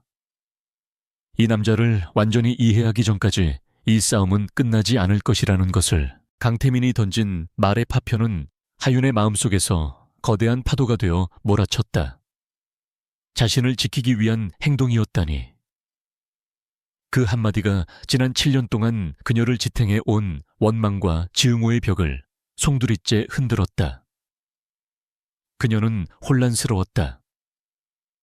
그의 말을 믿고 싶었지만 과거의 상처가 너무나도 선명해서 이성적으로 받아들이기가 어려웠다. 그녀는 더 자세한 설명이 필요했다. 아니, 설명을 요구할 권리가 있었다. 지키기 위해서였다고요? 하윤은 떨리는 목소리로 되물었다. 그게 무슨 말이에요? 사람의 자존심을 그렇게나 짓밟아 놓고 그게 날 지키기 위한 행동이었다는 말을 지금 믿으라는 건가요? 대체 그때 무슨 일이 있었던 건데요? 제대로 설명해줘요. 그녀의 목소리는 점차 격앙되었고 끝내 소리에 가까워졌다. 그녀는 진실을 마주할 준비가 되어 있었다. 태민은 그녀의 격한 반응을 예상했다는 듯 말없이 그녀를 바라보았다. 그의 눈빛은 깊은 고통과 회한으로 가득 차 있었다. 그는 오랫동안 닫아두었던 판도라의 상자를 여는 것을 망설이는 듯했다. 이미 다 지난 일이야, 서하윤. 그가 낮은 목소리로 말했다. 더 알아봤자 너만 더 힘들어진다. 그냥 모르는 채로 있는 게 나아. 그의 회피적인 태도에 하윤은 더 이상 참을 수 없었다. 모르는 게 낫다고요. 당신은 몰라요. 그날 당신이 뱉은 말들이 나에게 얼마나 큰 상처가 됐는지, 그 상처를 극복하기 위해 내가 얼마나 발버둥 쳐야 했는지, 이제 와서 그냥 모른 척하라는 건 너무 잔인하잖아요. 그녀의 눈에서 결국 눈물이 흘러내렸다. 우리 사이에 신뢰라는 게 조금이라도 남아있다면 말해줘요. 알아야겠어요. 하윤의 눈물과 절박한 호소에 태민의 마지막 방어벽이 무너져 내렸다. 그는 길고 깊은 한숨을 내쉬었다. 그래, 그녀는 알 권리가 있었다. 언제까지고 과거에 얽매여 있을 수는 없었다. 그는 위스키 잔을 내려놓고 그녀의 맞은편 소파에 앉았다. 그리고는 아주 길고 어두운 이야기를 시작했다. 내가 나에게 고백했던 그날 우리 아버지가 갑자기 쓰러지셨어. 그의 목소리는 덤덤했지만 그 안에는 무거운 감정이 실려 있었다. 아버지는 제하 건설의 회장이셨고 내가 유일한 후계자였지. 하지만 나에게는 야심 많고 무자비한 삼촌이 한 명 있었어. 그는 아버지가 쓰러지자마자 회사를 통째로 삼키기 위해 움직이기 시작했지. 태민의 이야기는 하윤이 전혀 알지 못했던 그의 세계였다. 그녀가 알던 그는 그저 재능 있는 건축학도 선배였을 뿐, 거대 기업의 후계자 자리를 둘러싼 암투의 주인공일 거라고는 상상도 해본 적이 없었다. 태민은 말을 이었다. 나는 그때 너무 어렸고 경험도 없었어. 삼촌과 그의 세력을 상대하기에는 역부족이었지. 매일매일이 살얼음판을 걷는 것 같은 전쟁이었어. 그는 잠시 말을 멈추고 하윤을 바라보았다. 그의 눈빛은 과거의 그날로 돌아가 있었다. 그런데 내 삼촌이 너에 대해 알게 됐어. 내가 유일하게 마음을 열고 진심으로 대하는 사람이 너라는 걸 알아챈 거야. 그 순간 하윤의 심장이 쿵 내려앉았다. 삼촌은 사람을 시켜 내 뒤를 밟기 시작했고 나에게 경고했어. 후계자 자리에서 깨끗하게 물러나지 않으면 네 주변을 망가뜨리겠다고. 너와 내 가족에게 무슨 짓을 할지 모른다고 협박했지. 태민의 입에서 나온 말은 충격적이었다. 자신 때문에 그가 그런 끔찍한 협박을 받았다는 사실을 믿을 수가 없었다. 그녀는 그저 순수하게 그를 좋아했을 뿐인데 그것이 그에게는 가장 치명적인 약점이 되었던 것이다. 태민은 고통스러운 표정으로 말을 계속했다. 나는 두려웠어. 나 때문에 네가 너의 꿈이 다치는 걸 볼 수가 없었어. 그래서 결심해야만 했지. 네오를 내게서 떼어내야만 한다고. 내가 너를 완벽하게 버린 것처럼 보여야만 삼촌도 더 이상 너를 위협하지 않을 거라고 생각했어. 네가 나를 증오해서 네 발로 내게서 등을 돌리게 만들어야만 너를 그 진흙탕에서 꺼내줄 수 있다고 믿었어. 그의 고백은 하윤의 심장을 갈갈이 찢어 놓았다. 그녀가 기억하는 가장 아픈 순간이 사실은 그가 그녀를 지키기 위해 벌인 가장 처절한 연극이었다는 진실. 그녀에게 상처를 주기 위해 뱉었던 그 모진 말들이 사실은 그 자신에게 더 깊은 상처를 내는 칼날이었다는 것을. 그는 그날의 장면을 다시 떠올리는 듯 눈을 감았다. 내게 아마추어 같다고 말했을 때 사실 나는 네 재능이 눈부시게 질투가 났어. 너 같은 애한테 관심 없다고 말했을 때 사실은 미치도록 너를 안고 싶었어. 그가 눈을 떴을 때 그의 눈은 붉게 충혈되어 있었다. 네가 상처받아 울고 있는 걸 보면서 돌아서야 했을 때 그 순간이 내 인생에서 가장 지옥 같은 순간이었다. 모든 진실이 밝혀진 순간 하윤의 세상은 재편되었다. 지난 7년간 그녀를 짓눌렀던 원망과 증오는 눈 녹듯이 사라지고 그 자리에는 거대한 슬픔과 미안함, 그리고 그가 혼자 짊어져야 했을 고통에 대한 깊은 연민이 차올랐다. 그녀는 울고 있었다. 하지만 그것은 더 이상 상처 때문이 아니었다. 오랜 오해가 풀리고 그의 진심을 알게 된 안도감의 눈물이었다. 그녀는 자리에서 일어나 그의 옆으로 다가갔다. 그리고는 아무 말 없이 그의 손을 조용히 잡았다. 그의 손은 차갑게 식어 있었다. 그렇게 혼자서 전부 감당하고 있었던 거군요. 그녀의 목소리는 눈물에 젖어 있었지만 그 안에는 따뜻한 위로가 담겨 있었다. 나는 아무것도 모르고 당신을 미워하기만 했는데. 그녀의 따뜻한 손길에 태민의 어깨가 미세하게 떨렸다. 그는 오랫동안 굳게 닫아두었던 감정의 댐이 무너지는 것을 느꼈다. 그는 반대편 손으로 그녀의 손을 감싸 쥐었다. 마치 오랫동안 잃어버렸던 자신의 일부를 되찾은 사람처럼. 그들의 비즈니스적인 관계라는 껍데기는 완전히 사라졌다. 그들은 비로소 상처 입은 과거를 공유한 두 사람으로 서로를 마주하게 되었다.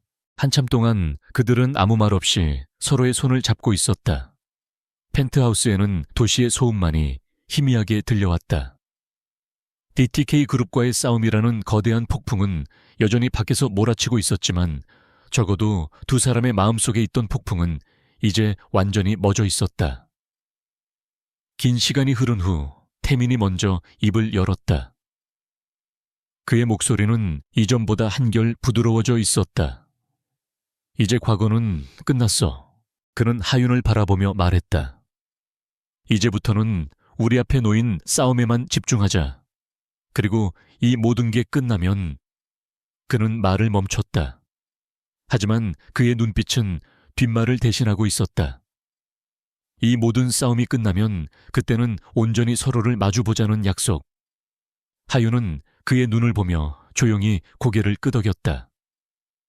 그녀의 얼굴에 아주 오랜만에 진심 어린 작은 미소가 떠올랐다. 진실은 그들을 과거의 상처로부터 자유롭게 했고 이제 함께 미래를 향해 나아갈 힘을 주었다. 과거의 모든 오해가 풀린 후 강태민의 펜트하우스에는 이전과는 다른 종류의 정적이 흘렀다. 그것은 더 이상 어색하거나 냉랭한 침묵이 아니었다. 공동의 목표를 향해 나아가는 동지애와 서로의 상처를 보듬는 따뜻한 이해가 공존하는 편안하고 견고한 침묵이었다. 그들은 이제 단순한 비즈니스 파트너나 과거의 연인을 넘어 서로의 가장 깊은 아픔을 공유하고 등을 맞댈 수 있는 유일한 존재가 되었다. TK그룹의 부실 공사 스캔들은 대한민국을 뒤흔들었다. 여론의 문매를 맞은 최진혁과 TK그룹은 사과문을 발표하고 해당 쇼핑몰의 공사를 전면 중단했지만 이미 무너진 신뢰를 회복하기에는 역부족이었다. 하지만 최진혁은 이대로 무너질 남자가 아니었다. 그는 위기 속에서 오히려 더 교활하고 대담해졌다. 그는 이 모든 상황을 단번에 역전시킬 거대한 한방을 준비하고 있었다. 그것은 바로 서울 게이트웨이 프로젝트였다. 서울의 관문이 될 랜드마크 복합단지를 건설하는 수조 원대의 예산이 걸린 국책사업. 이 프로젝트의 최종 사업자 선정 프레젠테이션이 바로 일주일 앞으로 다가와 있었다. TK그룹은 이 프로젝트에 사활을 걸고 있었고 최진혁은 이미 정관계 인사들에게 막대한 로비를 퍼부어 사업자 선정이 거의 확정된 것이나 다름없다고 자신하고 있었다. 그에게 이 프로젝트는 추락한 명예를 회복하고 재기의 발판을 마련할 동아줄이었다. 그리고 공교롭게도 이 프로젝트의 최종 후보에는 강태민이 이끄는 제하건설 또한 이름을 올리고 있었다. 이제 마지막 전쟁의 무대가 마련된 것이다. 펜트하우스의 작전실은 그 어느 때보다 치열하게 돌아갔다. 화이트보드는 서울 게이트웨이 프로젝트의 설계도와 데이터, 그리고 최진혁의 예상 이동 경로와 비자금 흐름을 분석한 자료들로 빼곡하게 채워졌다. 최진혁은 자신만만할 거야. 언론의 공격으로 잠시 휘청였지만 이 프로젝트만 따내면 모든 걸 만회할 수 있다고 생각하겠지. 태민이 냉철하게 상황을 분석했다. 그는 분명 프레젠테이션 당일 자신의 승리를 자축하기 위해 모든 언론과 정적의 거물들을 불러 모을 거다. 바로 그 자리에서 우리는 그의 숨통을 끊어야 해. 그의 계획은 대담하고 위험했다. 하윤은 잠시 마른 침을 삼켰다. 우리가 준비한 증거들만으로는 부족할 수 있어요. 그들은 분명 꼬리 자르기를 시도할 거예요. 더 확실한 한 방이 필요해요. 그녀의 눈이 빛났다. 그의 오만함을 역이용하는 거예요. 그가 가장 방심하고 있을 때 가장 예상치 못한 방식으로 공격해야 해요. 두 사람은 밤을 새워 마지막 전략을 가다듬었다. 그것은 건축과 경영, 그리고 심리학이 결합된 완벽한 함정이었다. 하윤은 프로젝트의 핵심이 될 디자인을 밤새워 수정하고 또 수정했다. 그녀의 손끝에서 탄생하는 설계도는 단순한 건물이 아니었다. 그것은 사람과 기술 그리고 자연이 조화를 이루는 살아있는 유기체와도 같았다. 최진혁의 탐욕스러운 제국에 맞설 그녀의 모든 철학과 영혼이 담긴 역작이었다. 마침내 결전의 날이 밝았다. 프레젠테이션이 열리는 컨벤션 홀은 대한민국을 움직이는 모든 권력자들이 모인 것 같았다. 수많은 카메라 플래시와 기자들의 질문 공세 속에서 최진혁은 자신감 넘치는 미소를 지으며 홀에 들어섰다. 그는 이미 승리를 예감하고 있었다. 그의 옆에는 이번 프로젝트의 심사위원장을 맡은 국토부 장관이 서서 친근하게 어깨를 두드려주고 있었다.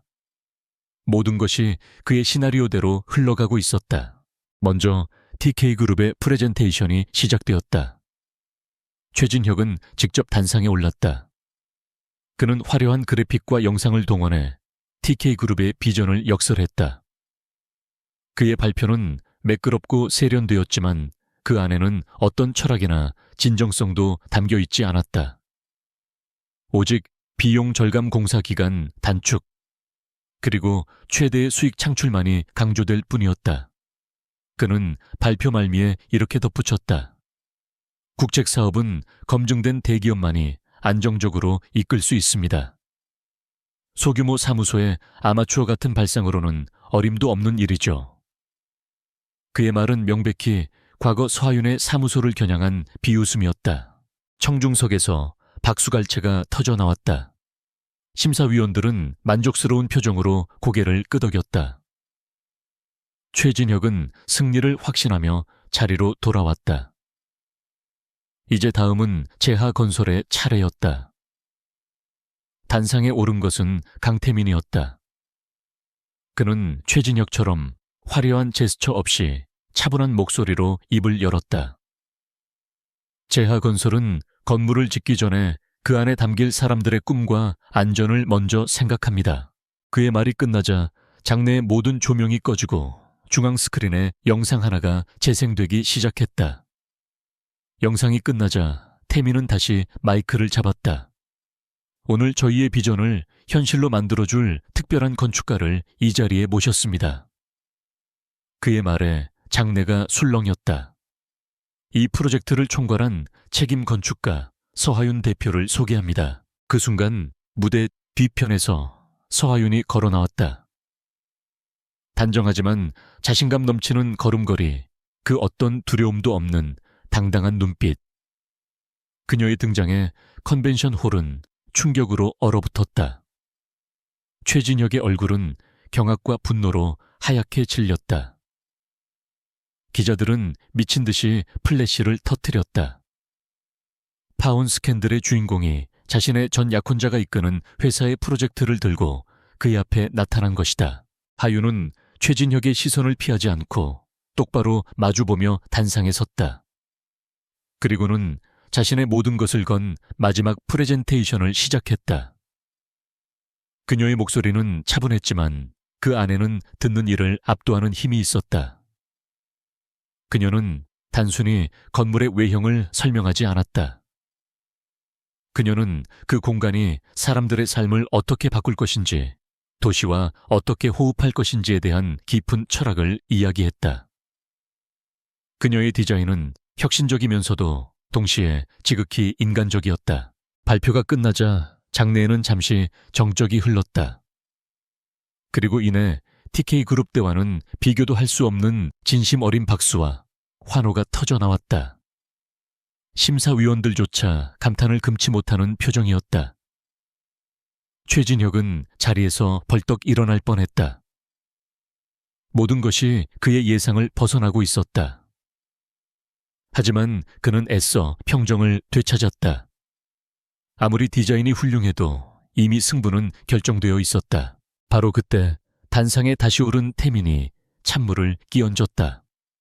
훌륭한 발표였습니다. 하지만 아무리 훌륭한 설계도라도 그것을 실행하는 기업의 도덕성이 땅에 떨어졌다면 아무 소용이 없겠죠. 그의 말에 장내가 다시 술렁였다. 태민은 정면 스크린을 가리켰다. 지금부터 여러분께서는 TK그룹이 그리고 최진혁 사장이 이 프로젝트를 따내기 위해 어떤 추악한 짓을 벌여왔는지 똑똑히 보시게 될 겁니다. 스크린에는 최진혁과 심사위원장인 국토부 장관이 비밀리에 만나는 장면이 담긴 CCTV 영상이 재생되었다. 뒤이어 거액의 자금이 오고 간 차명 계좌의 거래 내역과 사업자 선정은 이미 끝난 거니 걱정 말라고 말하는 최진혁의 목소리가 담긴 통화 녹음 파일이 컨벤션 홀 전체에 울려 퍼졌다. 그것은 빼도 박도 못하는 뇌물수수의 증거였다. 컨벤션 홀은 아수라장이 되었다. 최진혁은 얼굴이 흑빛이 된 채 그 자리에 얼어붙었다. 국토부 장관은 황급히 자리를 피하려다 기자들에게 둘러싸였다. 모든 카메라가 최진혁을 향했다. 그는 무어라 변명하려 했지만 목소리가 나오지 않았다. 그의 철옹성 같던 제국이 그가 가장 화려하게 빛나고 싶었던 바로 그 무대 위에서 산산조각 나고 있었다. 보안 요원들이 엉망이 된 단상을 정리하고 최진혁은 기자들에게 둘러싸인 채 초라하게 끌려 나가다시피 퇴장했다. 혼란의 한복판에서 하윤과 태민은 무대 위에 나란히 서 있었다. 그들은 몰락해가는 적의 뒷모습을 말없이 지켜보았다. 길고 길었던 싸움이 마침내 끝나는 순간이었다. 두 사람은 서로를 마주보았다. 그들의 눈빛 속에는 승리의 기쁨과 함께 이 모든 것을 함께 이겨냈다는 깊은 신뢰와 연대감이 담겨 있었다. 비로소 그들은 과거의 악연을 끊어내고 새로운 시작을 향한 첫걸음을 내디딘 것이다. 폭풍이 지나간 자리는 언제나 고요했다. 최진혁의 몰락은 대한민국 재계에 거대한 파문을 일으켰다. TK그룹은 오너 리스크로 인해 창사 이래 최대의 위기를 맞았고 검찰의 강도 높은 수사와 함께 비자금 탈세, 정경유착 등 그동안 숨겨왔던 추악한 치부들이 연일 언론을 통해 터져나왔다. 한때 철옹성 같았던 제국은 그렇게 허무하게 무너져 내리고 있었다. 세상의 모든 스포트라이트는 이제 비운의 약혼녀에서 불굴의 건축가로 재탄생한 서하윤에게 쏠렸다. 몇 주 후 하윤은 자신의 건축사무소 아키텍처 윤의 문을 다시 열었다. 폐업 직전까지 갔던 사무소는 이제 서울 게이트웨이 프로젝트라는 거대한 날개를 달고 비상할 준비를 하고 있었다. 그녀를 믿고 끝까지 곁을 지켜준 직원들은 다시 활기차게 움직이기 시작했고 사무실은 희망과 열정으로 가득 찼다. 최진혁의 방해로 중단되었던 엘리시안 아트센터 공사도 재개되었고 그녀의 가족을 옥죄던 모든 압박도 눈 녹듯이 사라졌다. 어느 늦은 오후 하윤이 새로운 프로젝트의 스케치에 몰두하고 있을 때 사무실 문이 열리며 익숙한 커피 향과 함께 강태민이 들어섰다. 그는 더 이상 딱딱한 정장 차림이 아니었다. 부드러운 니트에 면바지를 입은 그의 모습은 냉철한 CEO가 아닌 그녀가 기억하는 과거의 다정한 선배를 떠올리게 했다. 그의 손에는 따뜻한 커피 두 잔이 들려 있었다. 그는 자연스럽게 그녀의 맞은편 의자에 앉아 커피를 건넸다. 그들의 사이에는 더 이상 어떤 어색함이나 긴장감도 흐르지 않았다. 마치 오랫동안 함께 해온 연인처럼 편안하고 익숙한 공기가 그들을 감쌌다. 그들은 한동안 말없이 창밖으로 물드는 저녁 노을을 바라보았다. 길고 길었던 싸움의 끝에서 찾아온 평화로운 순간이었다. 이제 정말 다 끝났군. 태민이 먼저 침묵을 깨며 나직이 말했다. 그의 목소리에는 깊은 안도감이 묻어 있었다. 하윤은 그를 보며 부드럽게 미소 지었다. 아니요, 이제 시작이죠. 그녀의 대답에 태민은 의아한 표정을 지었다. 하윤은 자신의 앞에 놓인 새하얀 설계 도면을 가리켰다. 우리가 함께 지어야 할 건물이 이제 막 첫 삽을 뜰 준비를 하고 있으니까요. 그녀의 말에 담긴 의미를 깨달은 태민의 얼굴에도 따뜻한 미소가 번졌다. 그렇다. 그들의 진짜 이야기는 이제부터 시작이었다. 그는 잠시 망설이다가 오랫동안 마음속에 담아두었던 말을 꺼냈다. 그는 하윤의 손을 조심스럽게 잡았다. 하윤아. 그가 처음으로 그녀의 이름을 다정하게 불렀다. 내가 너를 지키려 했던 방식은 너무나 서툴고 이기적이었어. 결과적으로 너에게 씻을 수 없는 상처를 줬지. 그 어떤 말로도 용서받을 수 없겠지만 진심으로 사과하고 싶다. 그의 진심 어린 사과에 하윤은 고개를 저었다. 그녀는 그의 손을 마주 잡았다. 사과하지 않아도 돼요. 이제는 다 이해하니까. 당신이 혼자 얼마나 힘들었을지 이제는 아니까요. 그녀의 눈빛은 그를 완전히 용서하고 감싸 안고 있었다. 과거는 과거일 뿐이에요. 중요한 건 지금 우리 눈앞에 있는 미래죠. 그녀의 말에 태민은 더 이상 참지 못하고 자리에서 일어나 그녀를 자신의 품에 가득 안았다. 7년이라는 긴 시간을 돌고 돌아 그들은 비로소 온전한 서로를 마주하게 된 것이다. 그의 품은 넓고 따뜻했다. 하윤은 그의 가슴에 얼굴을 묻고 눈을 감았다. 오랫동안 그녀를 괴롭혔던 모든 악몽이 사라지고 깊은 평온이 찾아왔다. 이것이 바로 그녀가 그토록 찾아 헤맸던 안식처였다. 얼마나 지났을까? 태민은 그녀를 품에서 놓아주고 그녀의 눈을 진지하게 바라보았다. 그의 눈은 세상에서 가장 진실한 빛으로 가득 차 있었다. 서하윤, 지난 7년 동안 단 한순간도 너를 잊어본 적 없어. 후회하고 그리워하고 또다시 후회했지. 그는 그녀의 뺨을 부드럽게 쓰다듬으며 말했다. 앞으로 내 남은 모든 시간을 너와 함께하고 싶다. 우리가 함께 지을 저 건물처럼 너와 나의 미래도 함께 설계하고 싶어. 허락해 주겠니? 그의 고백은 화려한 미사여구는 없었지만 그 어떤 말보다도 묵직한 진심이 담겨 있었다. 하윤은 눈물이 가득 고인 채 세상에서 가장 행복한 미소를 지으며 고개를 끄덕였다. 그녀는 까치발을 들어 그의 입술에 조용히 입을 맞췄다. 그것은 과거의 모든 상처를 치유하고 새로운 시작을 약속하는 부드럽고 따뜻한 입맞춤이었다. 1년 후 서울의 스카이라인은 새로운 랜드마크의 탄생으로 다시 한번 변화하고 있었다. 서하윤의 설계대로 지어진 서울 게이트웨이 센터는 단순한 건물이 아닌 도시의 새로운 심장처럼 역동적으로 솟아오르고 있었다. 아직 공사가 한창인 현장이 내려다 보이는 언덕 위에 하윤과 태민이 나란히 서 있었다. 그들의 손은 굳게 맞잡혀 있었고 서로를 바라보는 눈빛에는 사랑과 신뢰가 가득했다. 정말 아름답네요. 하윤이 자신의 꿈이 현실이 되어가는 모습을 보며 감탄하듯 말했다. 태민은 건물이 아닌 그런 그녀의 옆모습을 사랑스럽게 바라보며 대답했다. 네가 더 아름다워. 그의 짓궂은 말에 하윤의 얼굴이 살짝 붉어졌다. 그들은 더 이상 과거의 상처에 얽매이지 않았다. 수많은 시련을 함께 이겨내며 그들의 사랑은 더욱 단단하고 깊어져 있었다. 태민은 그녀의 손가락에 끼워진 반지를 만지작거렸다. 그것은 다이아몬드처럼 화려하지는 않았지만 두 사람이 직접 디자인한 세상에 단 하나뿐인 반지였다. 우리가 함께 설계한 첫 번째 작품이군. 태민이 낮은 목소리로 말했다. 하윤은 그의 어깨에 머리를 기대며 속삭였다. 아니요, 두 번째 작품이죠. 첫 번째 작품은 바로 저기 있잖아요. 그녀는 행복한 미소와 함께 이제 막 모습을 갖춰가는 그들의 미래를 가리켰다. 폭풍이 지나간 자리 위로 눈부신 새벽의 빛이 그들을 환하게 비추고 있었다.